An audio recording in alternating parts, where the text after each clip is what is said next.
India's push for green energy and energy independence has just taken a massive leap forward.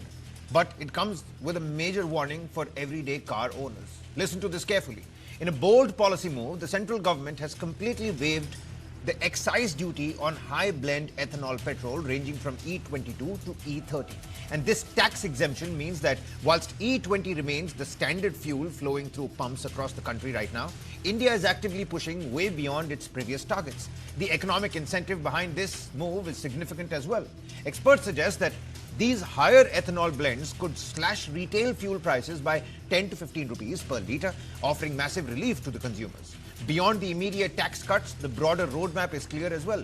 Massive rollout plans for E85 are already underway, and dispensing E100 fuel is a core part of the country's long-term energy strategy to permanently reduce our heavy reliance on expensive foreign oil imports. Critics are raising several questions that go beyond just mileage. The first is transparency. Many petrol pumps across the country do not clearly display the ethanol blend ratio of the fuel that is being dispensed. Consumers are filling up without knowing what is really going in their tanks. And the second concern is choice. As E20 has become the default everywhere, pure petrol options have effectively disappeared for most of the buyers. Ethanol-free petrol is now available only as premium grade fuel, priced at around 160 rupees a litre from brands like XP100, Speed100 and Power100. That puts it out of reach for the average two-wheeler owner. The third concern is about warranties, insurance and compatibility. Questions remain unanswered about whether using higher ethanol blends in non-compliant vehicles will void manufacturer warranties or affect insurance claims. And the fourth and most serious concern is the maths on savings versus maintenance costs. If a vehicle owner is saving a few rupees per litre but spending more on engine repairs, fuel injector cleaning, gasket replacements and spark plug changes, the net savings is not what the government's headline numbers suggest. So the big questions that must be answered. With E20 now the only option at most pumps, do ordinary vehicle owners in India actually have a choice, or has the government made a choice for them without full disclosure? The government says India saved 1.84 lakh crore in foreign exchange. But who is paying the maintenance bill for the crores of vehicles running on fuel they were never designed for? India is jumping from E20 to E30 to E85 in rapid succession. Is the vehicle manufacturing industry, the fuel station network and the consumer base actually ready for this pace? Dr. C.K. Jain, President, Grain Ethanol Manufacturers Association, and Tutu Dhawan, auto expert with us on the broadcast. Ms. Dhawan, let's get the snowball rolling here. The government says higher ethanol blending can reduce fuel prices, it's going to cut crude imports. But if the mileage is dropping, if your engine is getting hampered, mileage dropping from 5 to 10% or more, is the consumer really saving on the fuel pump? What's your assessment here? You see, first of all, let me tell you, as far as fuels are concerned, we have been trying new concoctions all the while. Yeah. Even after World War II, we tried a concoction of kerosene with fuel, with petrol, known as for agricultural use, and it was known as Powerine. And now, of course, they have started using ethanol. Ethanol, of course, there's nothing wrong with it. But the point is that we need to upgrade our engine and the mechanical systems to be able to accept this ethanol. Ethanol being hygroscopic, it has its own side effects. And we don't have vehicles which can be used as flex fuel. Like in Brazil, they have been using flex fuel now for the last 30, 40 years. Yeah. With the result, their flex fuel uptake on vehicles is much more, is almost 90 to 95%. People buy only flex fuel vehicles because they get subsidies and they get exactly the same amount of power and comfort in driving those vehicles. So you gave us the example of Brazil, sir. Do you think that India's vehicle ecosystem is truly ready for this transition? Because when you talk about Brazil, there's a huge fleet of flex fuel that is available to cater to that particular ethanol blended fuel. You see, unfortunately, our mechanism is not ready to accept flex fuel. Flex fuel was announced in 2020 and the manufacturers had just about woken up to the fact that they have to start producing flex fuel vehicles. And in 2023, they started seriously delivering flex fuel engines.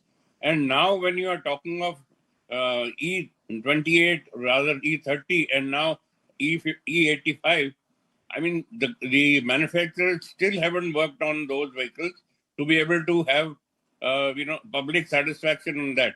Plus, on top of that, when you have E85 or E30, the engines which are not suitable for these vehicles, I mean, how are they going to be running? Yeah. Obviously, they are not going to be giving you separate fuel pumps for those vehicles.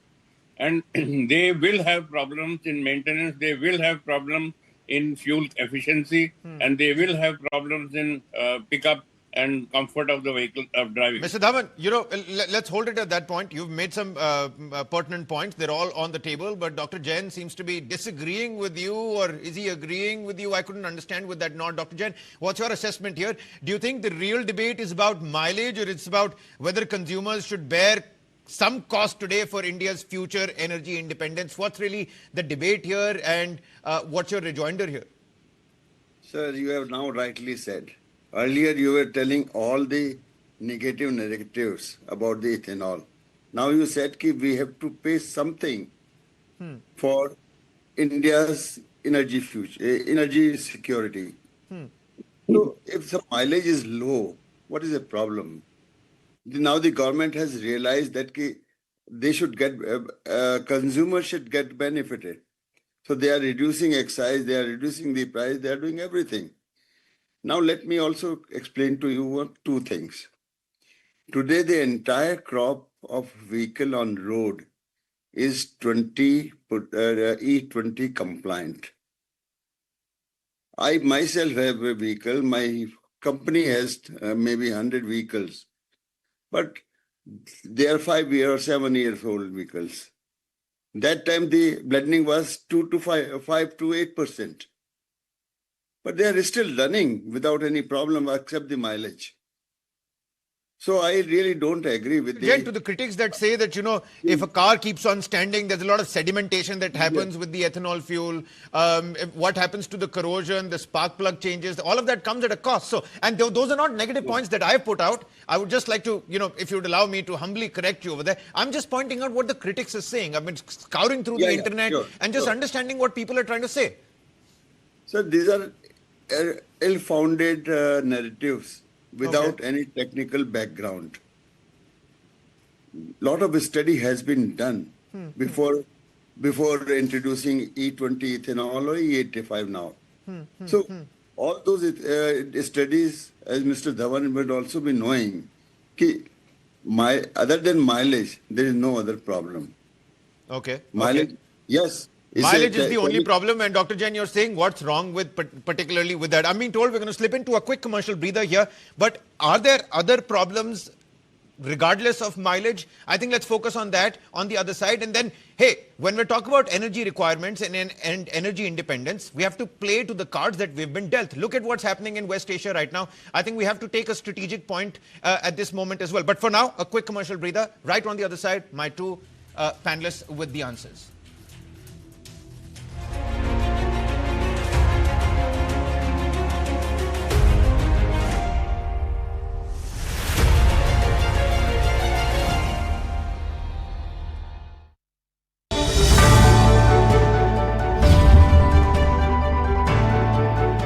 साल 2014 तक infrastructure के लिए साल में पूरे देश में 2 लाख करोड़ रुपए भी खर्च नहीं होते थे। ये मैं पूरे हिंदुस्तान की बात बताता हूं। आज ये 6 गुना अधिक 12 लाख करोड़ रुपए से भी ज्यादा हो चुका है। Over the past 12 years, under the visionary leadership of Prime Minister Narendra Modi, India has witnessed an unprecedented revolution in infrastructure development. These modern transformations have accelerated the country's journey towards becoming a global powerhouse. During the Modi government's 12 years of service-oriented governance, expenditure on infrastructure development reached 12.2 lakh crore rupees, nearly 6 times higher than before. From Kerala's seaports to the world's highest railway arch bridge, the 359-meter high Chenab railway bridge in Jammu and Kashmir, connectivity is being strengthened across the nation, from remote regions to major urban centers. जो हमारी rail है, भारतीय rail है, हमारे भारत का हर एक कोनों को हमसे जोड़ती है। और वंदे भारत जो है वो one of the fastest train है, इंडिया की बुलेट ट्रेन है, जिससे जो है हमारे लिए ट्रैवल करना काफ़ी ज़्यादा इजी हो गया है और इससे जो है हमारे लिए जो है काफ़ी टाइम बचता है और ये काफ़ी ज़्यादा अच्छा किया है। With the metro rail network spanning 1,155 kilometers, India today has the world's third largest metro rail network. In the aviation sector, the country had only 74 airports before 2014. Today, that number has increased to 165. Moving beyond the slow pace of 2014, India's infrastructure is now operating in high-speed mode. World-class highways, modern railways and stronger connectivity are emerging as defining features of a rapidly developing India.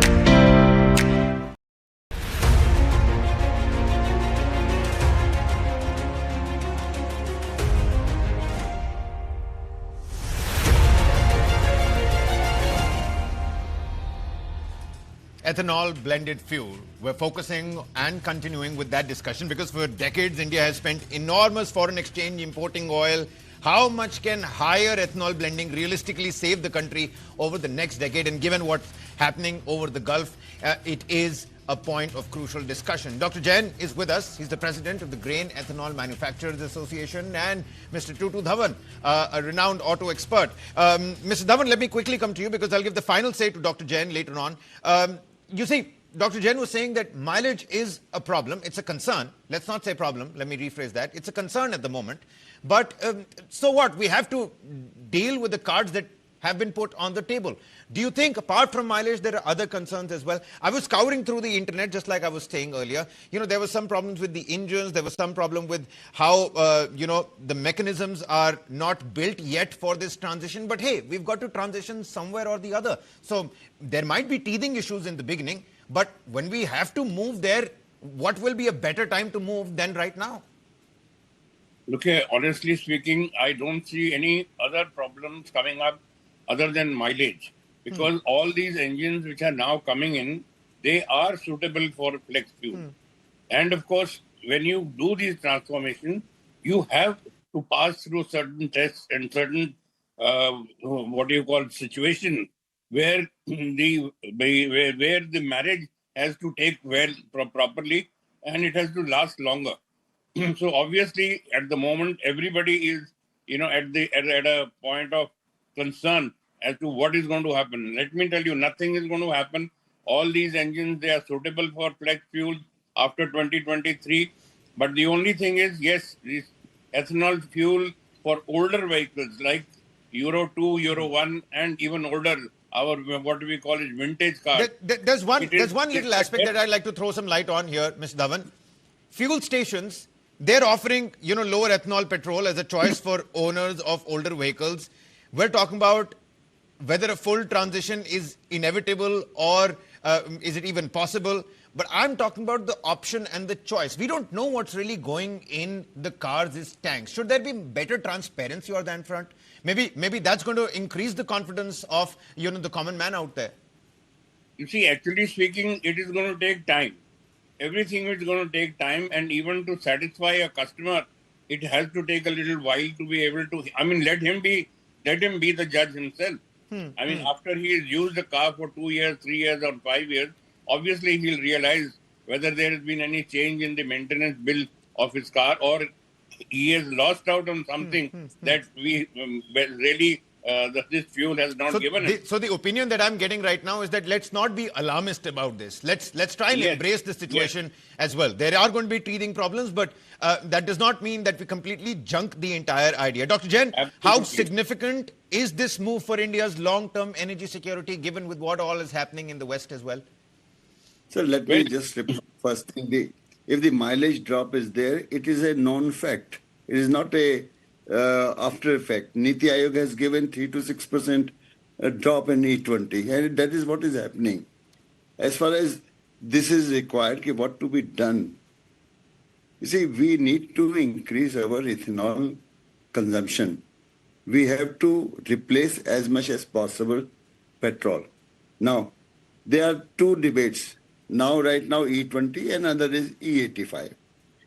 For E85, they have reduced the price by 20 rupees. The gap in E20 and E85 is around 20 rupees, which is humongous. That will take care of the mileage drop and other things. Now, one more thing. Yeah. E85 is present vehicle crop is not capable to handle E85. That is why only the government, OMC, has put up 50 petrol pumps only. And within 2 years, they will put 5,000, whereas the country has 4 lakh petrol pumps. So you can imagine that the government is also taking very small, slow steps, easing the entire crop vehicle into that. I get what your point. So essentially, you see, we shouldn't be focused on the bigger risks. If Brazil can run E27 and even E100 successfully, I think the focus should be on what lessons India can actually pick up from there and what mistakes we can avoid, because eventually we have to get there. Yes. So let's focus on that. I think we're going to leave it at that. Mr. Dhawan, many thanks for taking on the time. Dr. Jain, always a pleasure to have you with us here on News 9. A quick commercial breather here. The FIFA chaos and, of course, the fading Ronaldo magic. That's what caught the entire social media buzz. Let's throw some light on that with a very credible voice. Don't go anywhere.